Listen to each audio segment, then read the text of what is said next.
ಧನ ಸಂಪತ್ತು. 5 ರಾಶಿಗೆ ಅಮಾವಾಸ್ಯೆಯಂದು ಸಿದ್ಧಿ ಶುಭಯೋಗದಿಂದ ದುಡ್ಡು. ವೃಷಭ ರಾಶಿ. ಜ್ಯೋತಿಷ್ಯದ ಪ್ರಕಾರ ವೃಷಭ ರಾಶಿಯಲ್ಲಿ ಜನಿಸಿದ ಜನರು ಅಮಾವಾಸ್ಯೆಯ ದಿನದಂದು ಸಕಾರಾತ್ಮಕ ಬದಲಾವಣೆಗಳನ್ನು ಅನುಭವಿಸಬಹುದು. ಬಾಕಿ ಇರುವ ಕೆಲಸಗಳು ಕ್ರಮೇಣ ಪೂರ್ಣಗೊಳ್ಳುವ ಸೂಚನೆಗಳಿವೆ.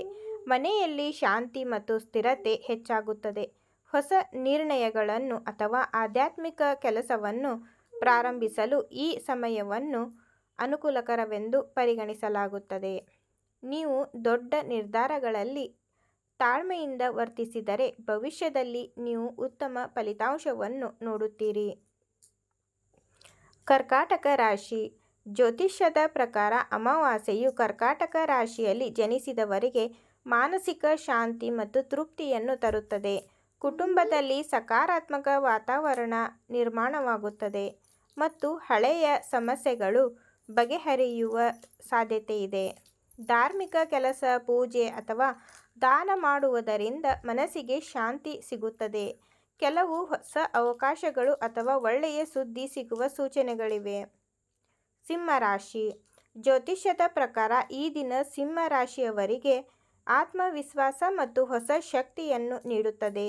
ಸಮಾಜ ಅಥವಾ ಕುಟುಂಬದಲ್ಲಿ ಗೌರವ ಹೆಚ್ಚಾಗುವ ಸೂಚನೆಗಳಿವೆ.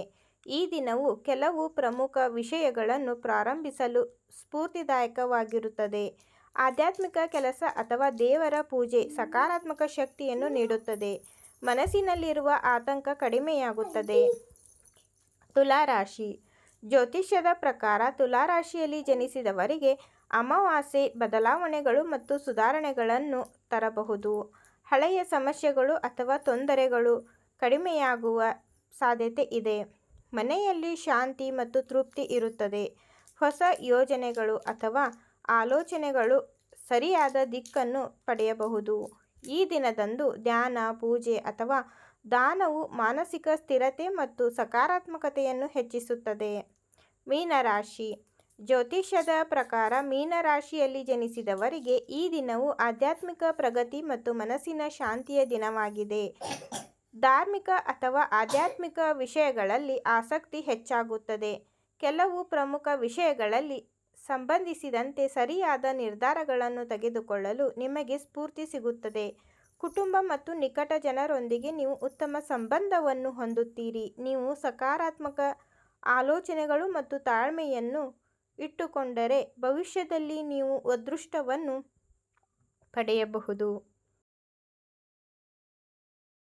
ನಿಮ್ಮ ಯಾವುದೇ ಸಮಸ್ಯೆಗಳಿಗೆ ನಮ್ಮ ಗುರೂಜಿಯವರಿಗೆ ಕರೆ ಮಾಡಿ.